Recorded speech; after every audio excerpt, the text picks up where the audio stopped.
Hello, everyone, and welcome to this impromptu afternoon stream brought to you by Shady Grin, who alerted me to the posting of the survey. Yes, we are back once again into the wonderful world of the D&D scandal, the latest edition of the OGL, the Open Gaming License, has been released, and the survey for feedback, as mentioned in my previous stream, has also been released. So we're going to take a look at their posting. We're going to go over, at least in summary, the new version of the Open Gaming License, and then I will take the survey, just for everyone's fun and edification. How's about that? Sound good? I have a different background music track playing, one of the free ones provided by StreamYard. If it's annoying, let me know. If it's overwhelming, I'll turn it down.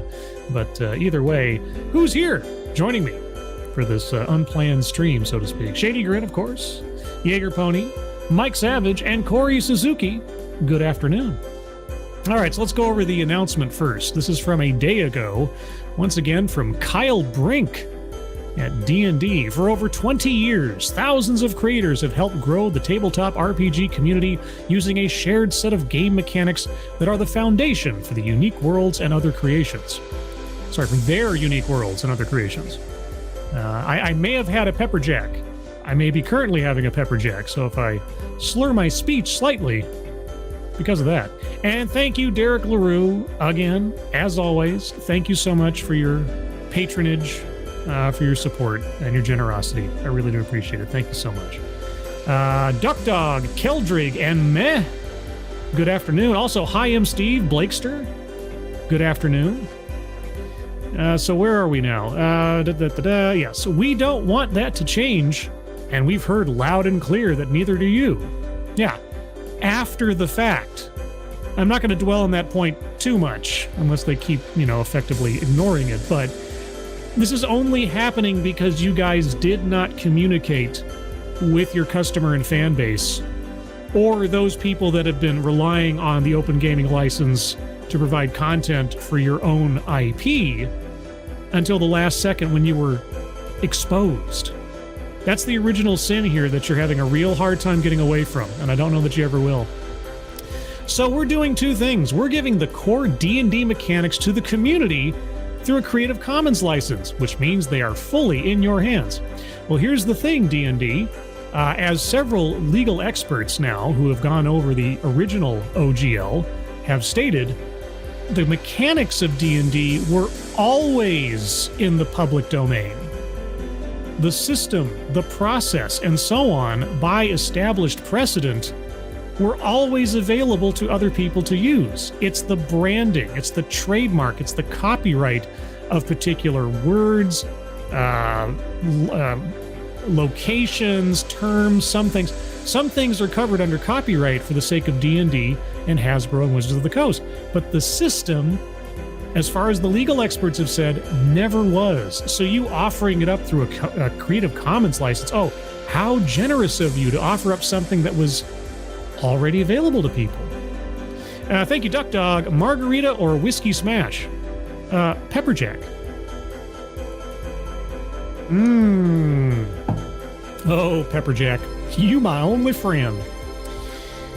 So anyway, that's number one. Number two, if you want to use quintessentially D&D content from the SRD, such as Owlbears and Magic Missile, OGL 1.2 will provide you a perpetual, irrevocable license to do so, until we decide to cancel it because you decided to make orcs an inherently evil race. Oh wait, I'm getting ahead of myself. Let's keep going. Creative Commons is a nonprofit dedicated to sharing knowledge, and it developed a set of licenses to let creators do that. The Creative Commons license we picked lets us give everyone those core mechanics. Lets us give. It was never yours to give. It was free to begin with. You can trademark and copyright the D&D logo, the specific races in some instances, or at least their iterations, locations, all the flavor text, all the backstory, etc. That's all yours. The system was never yours to hold against anybody else's use. I don't know what to tell you. So every time that you say something like that, it really rings hollow.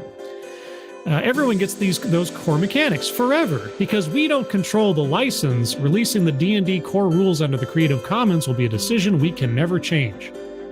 You never could have in the first place. Anyway, let's talk OGL 1.2. Oh, 1.2? Well, it was previously 1.0 and 1.0a. What happened to 1.1? You mean the one that you keep calling a draft, which wasn't a draft? Okay. And the important ways it's different from 1.0a. First, it allows us to address hateful content. Hateful content. Oh, right. How do you define that? Well, here's the thing. They can define it any way that they want.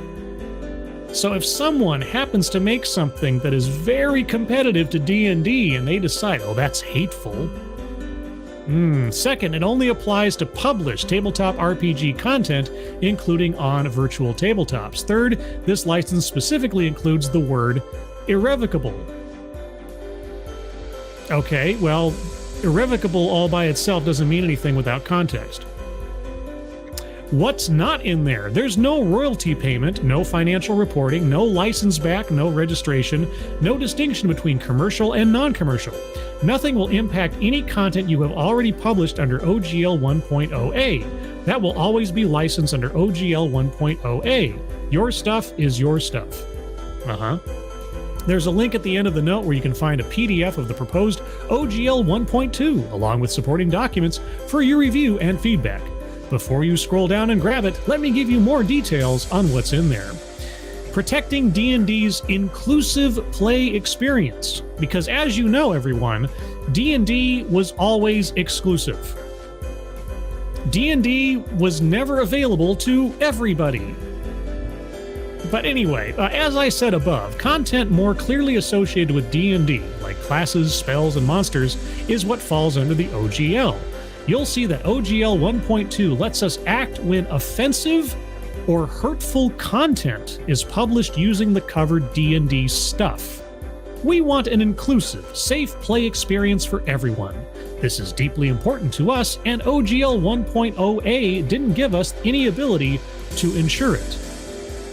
Oh, okay, well, you're going to need to define what is offensive or hurtful content, because that has evolved drastically in the D&D publications over the last several years. Because at one time, orcs, which are a concept taken from Tolkien, were an inherently evil race. They were the bad guys. They were the established, antagonists. Oh, but then that was offensive, because the people running Wizards of the Coast decided that orcs are an analog for black people. And we can't have orcs be an inherently evil race. That suggests that black people are an inherently evil race. Says the people trying to be politically correct in associating an inherently evil race of their own accord with a particular race in real life. Who are the racists again? Who's being offensive or hurtful? I don't know. Everything's backwards, topsy-turvy, mirror universe. Anyway, tabletop RPGs and virtual tabletops. OGL 1.2 will only apply to tabletop RPG content, whether published as books, as electronic publications, or on virtual tabletops. Well, then it's not just tabletop RPG content, is it? Nobody needs to wonder or worry if it applies to anything else. It doesn't. Okay. Deauthorizing OGL 1.0a. We know this is a big concern. The Creative Commons license and the open terms of 1.2 are intended to help with that. One key reason why we have to deauthorize. We can't use the protective options in 1.2 if someone can just choose to publish harmful, discriminatory, or illegal content under 1.0a. And again, any content you have already published under OGL 1.0a will still always be licensed under OGL 1.0a. You know, D&D, Hasbro, Wizards of the Coast, there was language in the original Open Gaming license that said perpetual and or in perpetuity.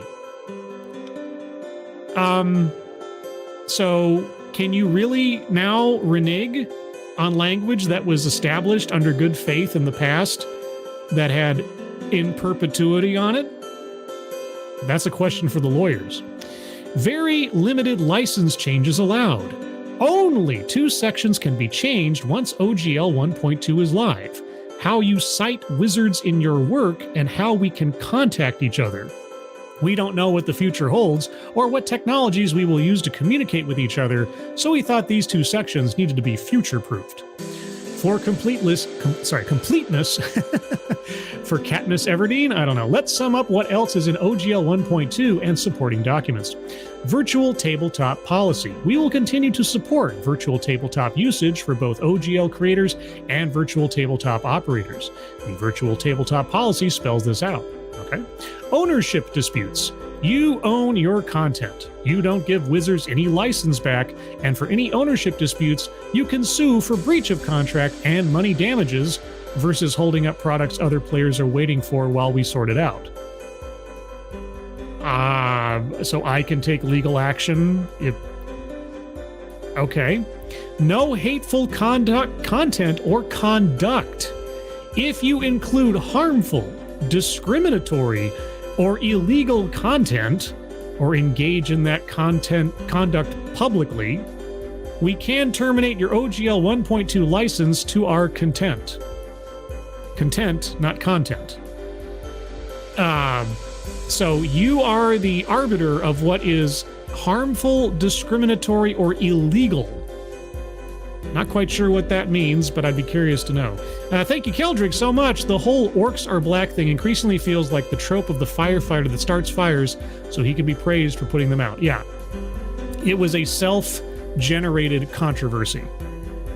As well as the whole, like, Gary Gygax was a race essentialist. So obviously, all this evil, discriminatory, racist stuff is baked into old-fashioned D&D, and we have to cure it. Right?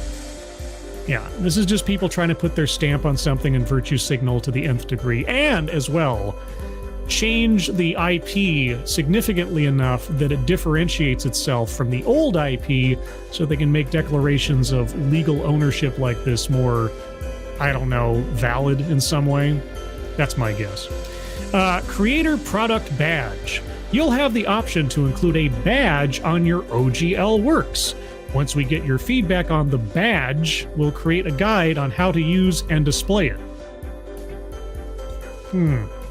Yes, we want you to distinguish your work from actual publications from D&D and Wizards of the Coast. Wow, that part I don't at least reflexively find a problem with. You know, being able to tell this is an official licensed supplement versus this is a homebrew fan supplement or third party. Okay. Overall, what we're going for here is giving good faith creators the same level of freedom, or greater for the things in Creative Commons, to create tabletop RPG content that's been so great for everyone, while giving us the tools to ensure the game continues to become ever more inclusive and welcoming. Okay, now I don't know. I am not a D&D third-party publication aficionado. I would love to see an example of what D&D, the company, Hasbro, etc., would now consider to fall within the categories of offensive, discriminatory, and or illegal content that has been produced in the past under the old OGL, either for publication, distribution, sale, whatever. I would love to know what falls under that category now. What are they afraid of exactly? What problems with previous publications that aren't just some yokel off in a cabin somewhere who put out a PDF of some goofy D&D hentai thing? I want to know what they're talking about. I really would like to know. We're very interested to read your thoughts. Our team does a great job compiling all the playtest feedback for us in a comprehensible way to reflect and act on, so I'm confident they'll do the same here. After you read the new SRD 5.1 introduction, OGL 1.2, and the VTT policy, provide your feedback on the review documents in our survey. The survey will remain open until February 3rd. We'll talk again on or before February 17th. We will share what we heard from you and updates to the OGL document as a result. The process will extend as long as it needs to. We'll keep iterating and getting your feedback until we get it right. D&D is my life's hobby because I'm fundamentally a co-op gamer. Let's tackle this together. Kyle Brink, executive producer, Dungeons & Dragons. All right, well, there's the opening pitch. Let me switch over now to the OGL itself. All right, is that coming up clearly? Yes, it is. All right, good. So here we are at the OGL itself. Table of contents, Draft SRD Introduction, Draft OGL 1.2, Draft Wizards of the Coast VTT Policy. Okay, so for the sake of brevity, I'm going to skip over to the Draft OGL 1.2. Apparently it's only 3 pages long, so it's not going to take that long to go over, I suppose. All right, so as a predicate, I am not a lawyer. However, I have watched a lot of Law & Order. But that being said, my review and or comments on this will be completely from a layman's perspective, so take it with a grain of salt. This is a license between Wizards of the Coast LLC and anyone who wants to use the licensed content in their own tabletop RPG.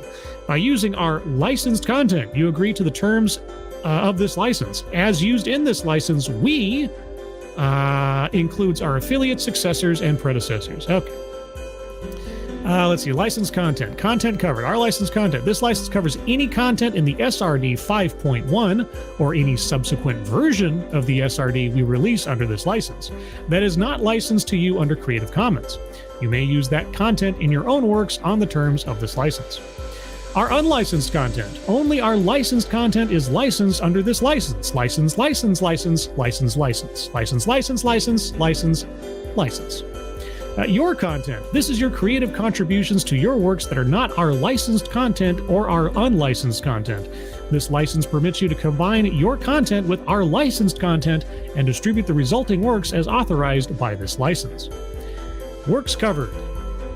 Okay, I'm skipping down a bit. By the way, links to all of this are in the description. So if I skip over something that you're interested in, by all means, go take a look for yourself. What you own. Your licensed works are yours. They may not be copied or used without your permission. Oh. My licensed works. Okay. You acknowledge that we and our licensees, as content creators ourselves, might independently come up with content similar to something you create. If you have a claim that we breached this provision or that one of our licensees did in connection with content they licensed from us, any such claim will be brought only as a lawsuit for breach of contract and only for money damages. You expressly agree that money damages are an adequate remedy for such a breach and that you will not seek or be entitled to injunctive relief. Interesting. That's... Now, again, I'm not a lawyer. That's an interesting part of it. In any such lawsuit, you must show that we knowingly and intentionally copied your licensed work. Access and substantial similarity will not be enough to prove a breach of this Section 3.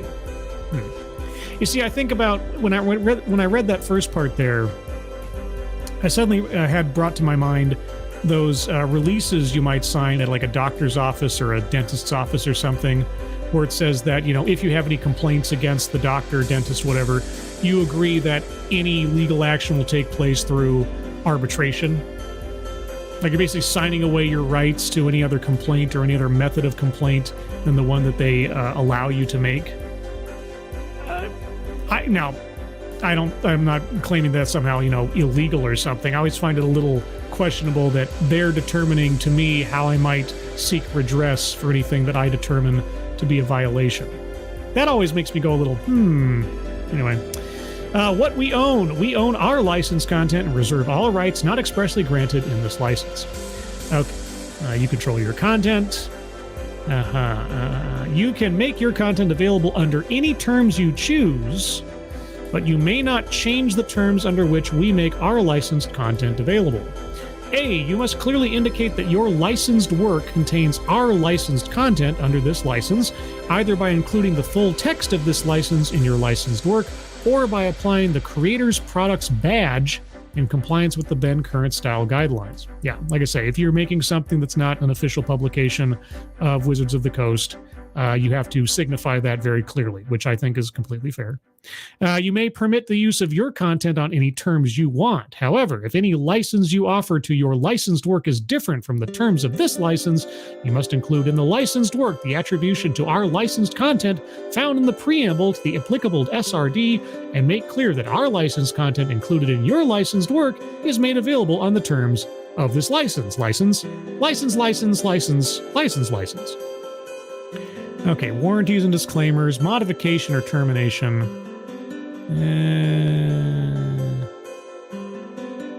Okay, this is all getting into very deep legalese stuff. Where's the offensive part? Let me do a quick. Oh, or how about hate speech? Speech in here. Oh, is it?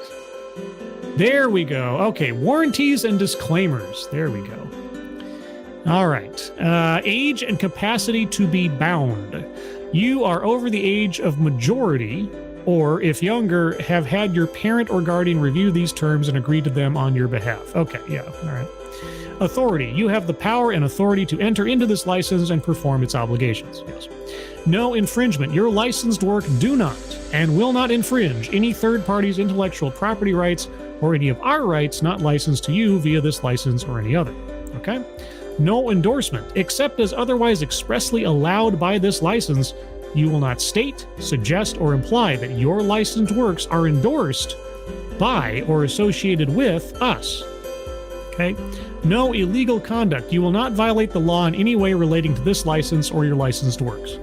Sure. And lastly, no hateful content or conduct. You will not include content in your licensed works that is harmful, discriminatory, illegal, obscene, or harassing, or engage in conduct that is harmful, discriminatory, illegal, obscene, or harassing. We have the sole right to decide what conduct or content is hateful, and you covenant that you will not contest any such determination via any suit or other legal action. Okay, here's where the rubber meets the road, everybody. If I make a tweet that D&D decides is hateful or harmful or discriminatory, my conduct will end my license with my published work, even if my conduct has nothing to do with the content of my published work.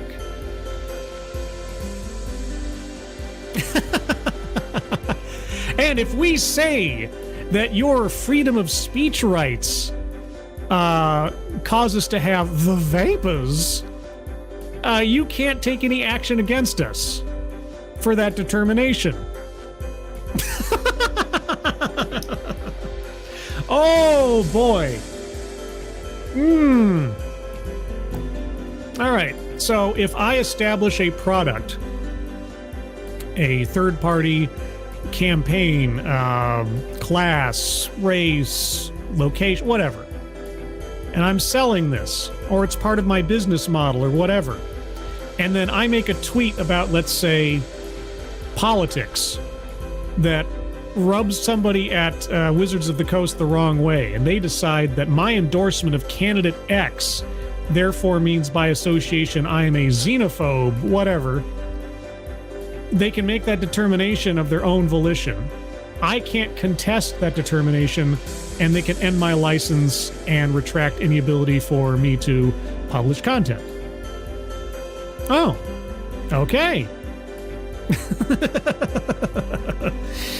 Ooh, okay. I'm especially curious to find out if they even attempt to define obscene.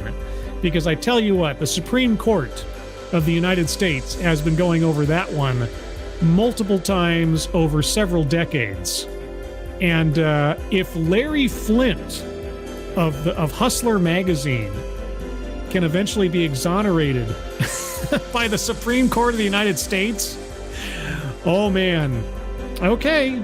You want to put that one to the test? Oh, but by the way, if we make that determination, you can't sue us for violating your rights or censoring you or anything else. No, you can't. You just can't. You don't have all your rights to contest our determination of what is obscene. Go bye-bye.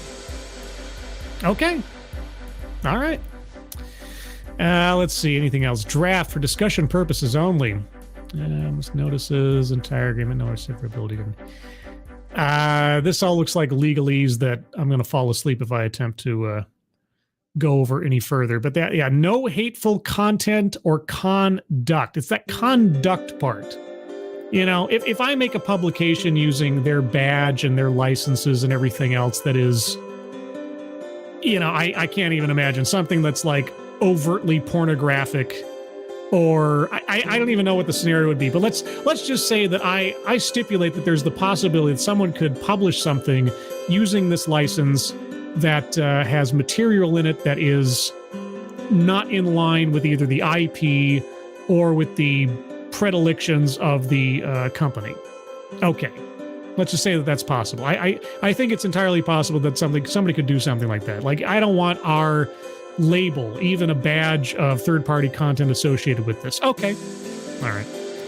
But the conduct part, that's where I mean, setting aside the you're not allowed to take any legal action against us, which is ridiculous. The conduct part, right? If I do something that has nothing to do with D&D on social media, in real life, whatever, that falls within this. If I have a YouTube channel that's a political commentary channel that says nothing about D&D, has nothing to do with tabletop RPG, but I do that as a hobby, if I say something that these guys decide they don't like, oh, well, now I can affect possibly a revenue stream for you, a source of income, or even a career. Okay. All right. Well, again, the links to all of this information is in the description. Now, again, for the sake of brevity, because I don't want to step on anybody else's schedules, I know that there's probably a AAA meeting coming up in about half an hour. We're going to move on to the survey. The vaunted survey. I'm going to walk through it with all of you here and see what we have to say. Would you like to Boy, Pepperjack, you my only friend.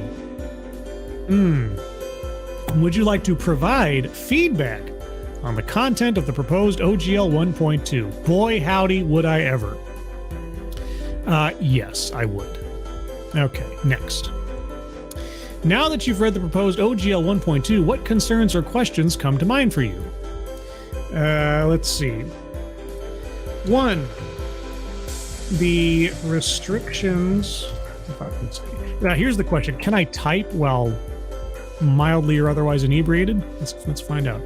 The restrictions on on possible legal redress in response to actions taken by B and B et al.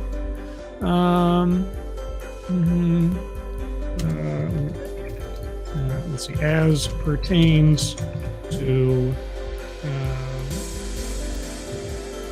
usage or suspected usage of my original content and any disputes regarding a finding or determination of harmful / obscene, if I can spell today, / etc. content or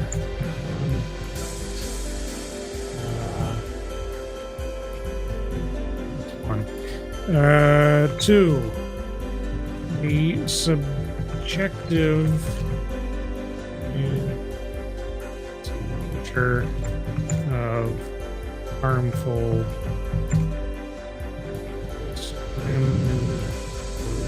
Actually, I should just... I don't have it in front of me. I was going to quote it directly. Discriminatory, obscene, etc. conduct as implicated in the 1.2 draft. Does that sound reasonably legal-ish? I don't know. Okay, next. After reading the proposed OGL 1.2, how has your perception of the future of Dungeons & Dragons changed compared before reading OGL 1.2? Yeah. Much worse. What would be needed to improve your perception of Dungeons & Dragons' future?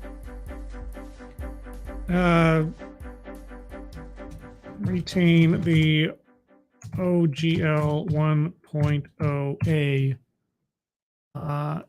as its language in good faith promised and a perpetual / in perpetuity guarantee to all users. Yeah. Dungeons & Dragons future. Just to toss out the OGL 1.2 in general, and yeah, that's about it. That's about it. And as far as like hateful, obscene content or whatever else, I'll tell you what. I'll stipulate, just for the sake of argument, I'll stipulate that such content does exist out there. That somebody out there has made a PDF with, gross tentacle hentai porn D&D or something that the company would never publish themselves. Here's my question. Is there any reason for them to fear that that's going to harm their brand? What is the market value of that off in the La La Land fringe publication?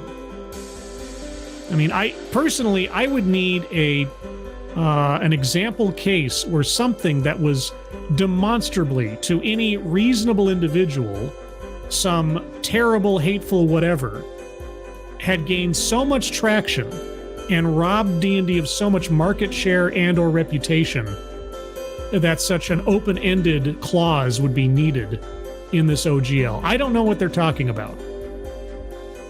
I personally don't, because if somebody's going to run a game, a D&D game, that contains offensive content, it's probably going to be around their table at their house somewhere off in La La Land. And nobody's going to be the wiser. I mean, what? Anyway, but it's the conduct part. It's about anything conceivably that occurs outside anything having to do with the realm of tabletop RPGs, publications, D&D, etc. That's ridiculous. Yeah. Okay. Next. The following questions cover material found in the Introduction to Systems Reference Document SRD. Oh, I didn't read that. Oh boy. I can't give an informed opinion on this part. I'd be lying if I did. Should I go back? Should I bring that up again? Oh boy. I probably should, huh? Okay, well, let me go find that real quick, just to make sure I'm not, let's see. Need to go back. Sorry, guys. Live television and all that fun stuff. So let me go back here. I don't want to close out the survey, because otherwise I'll close out the progress so far. So I'm going to go back in a different tab to the SRD. Okay, Introduction System Reference Document 5.1. Many ways to create. Dungeons & Dragons content is available to you in many ways. The core D&D mechanics, which are located at pages 56 through 104, 255 through 260, and 358 to 359 of this system reference document, are licensed to you under the Creative Commons Attribution. This means that Wizards is not placing any limitations at all on how you use that content. Now, you couldn't anyway, because legally you're not allowed to. Our copyright rights in the other content included in the system reference document are licensed to you under the Open Gaming License 1.2. Use of D&D content in virtual tabletops is allowed on the terms of Wizards' virtual tabletop policy. Use of D&D content in streaming, fan art, cosplay, and other fan content is permitted as described in Wizards' fan content policy. Platforms such as D&D Beyond and DM's Guild provide additional paths to share your D&D content under different license terms. Creator product badges. For content published under the OGL 1.2, you may use one of the following badges in the manner specified, so long as you comply with the guide in using the badges Wizards license used under the... okay, it's the one-page thing. That's it. All right. Where were we? How would you rate the level of understanding and your level of satisfaction with the Creative Commons Attribution 4.0 International? Oh, is that what I was supposed to look at? That's a whole other thing, isn't it? Yeah, that is a long document, but as the Creative Commons thing is something that I have encountered before as a YouTuber, my understanding and level of satisfaction is fairly high. And satisfaction as well. Okay, how would you rate your level of understanding and your level of satisfaction with the content found in the SRD that will be released under Creative Commons? Nothing jumped out at me as I skimmed over it in the same way as the OGL 1.2 itself, so understanding, yeah, I'll just say 4. Satisfaction, I have no stake in this, but okay, 4, why not? Do you have any other comments about the Creative Commons Attributions International and or the content that will be released on the Creative Commons? Not being a lawyer, not having read every word, my answer is nope. How would you rate your level of understanding and your level of satisfaction with the Notice of Deauthorization? The Notice of Deauthorization.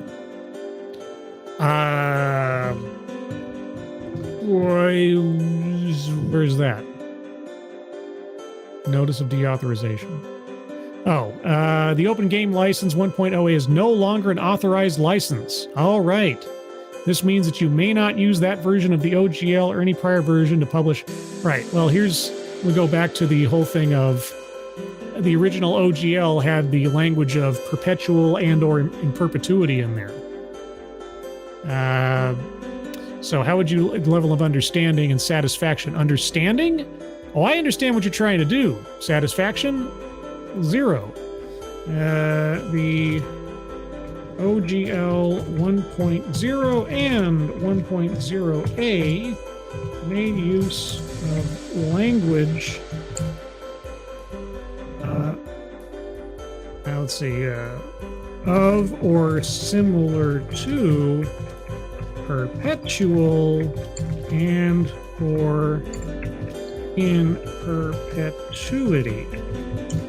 I am uncertain that you can deauthorize something containing that language. That's just me talking as a complete layman on the subject. Moving on, the following questions cover material found in sections 1 through 4 of the proposed OGL 1.2. How would you rate your level of understanding and your level of satisfaction with the types of content covered in the proposed OGL 1.2? My understanding, I'd say not being a lawyer is relatively midway. My satisfaction, types of content covered, well, still, we still got that, what's hateful, what's harmful.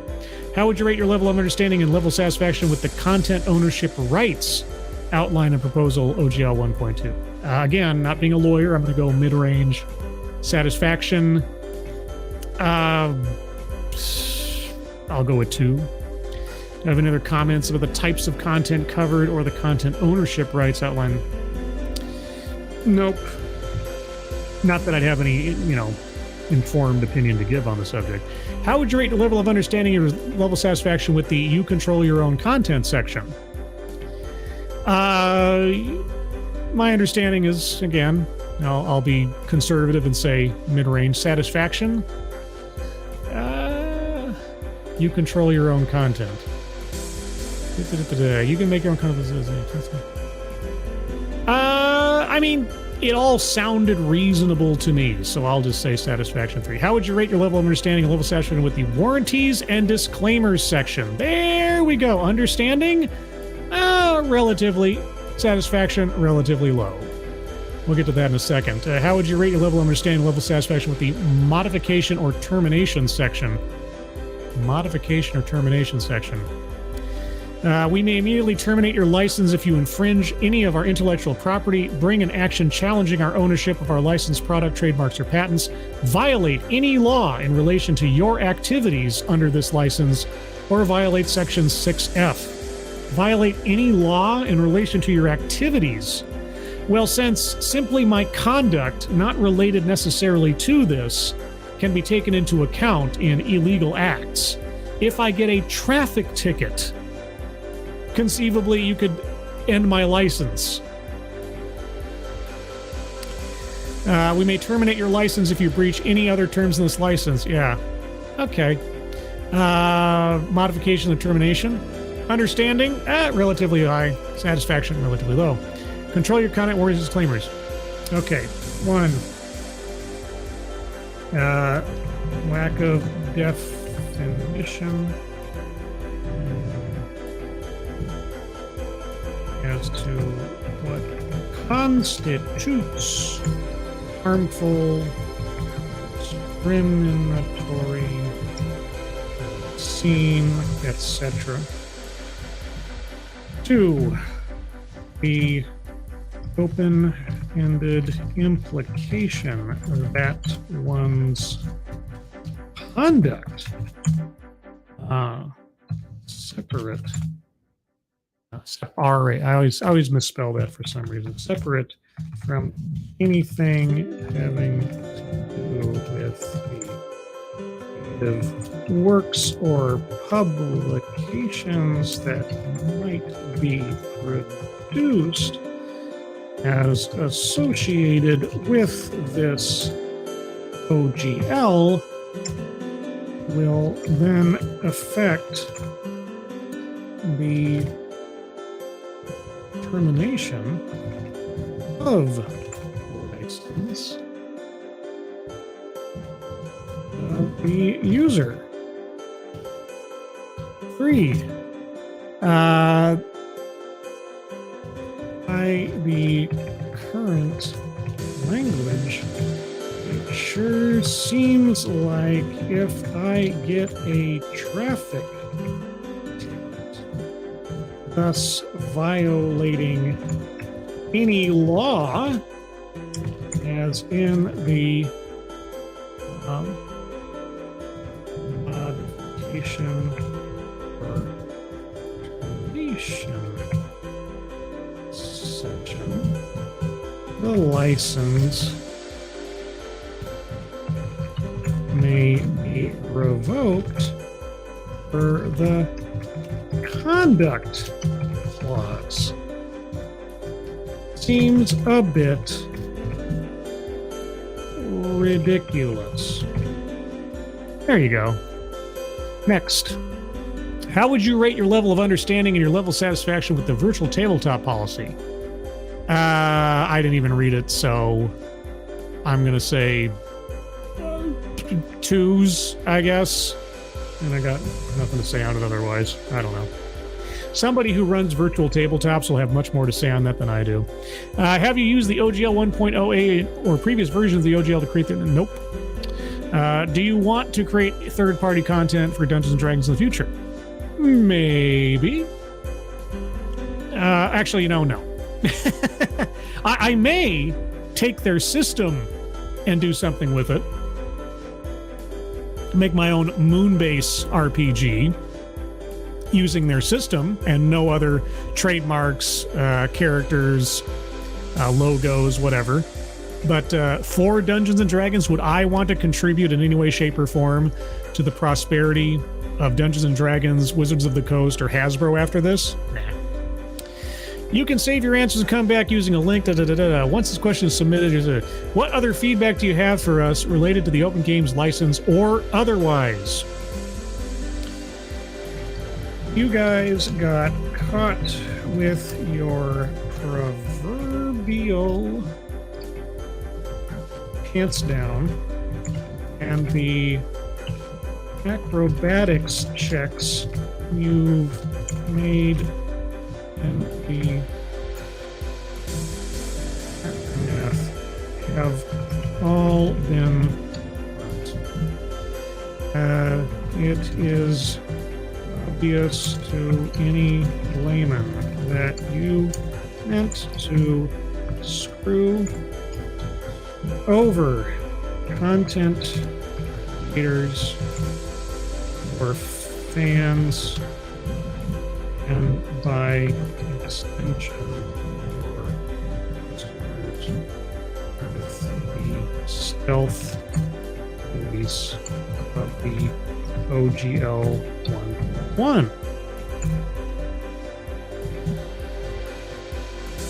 Watching you flail about in trying to close Pandora's box, as well as the surge of backlash in response, which will only lead to more creativity, if only to spite your corporate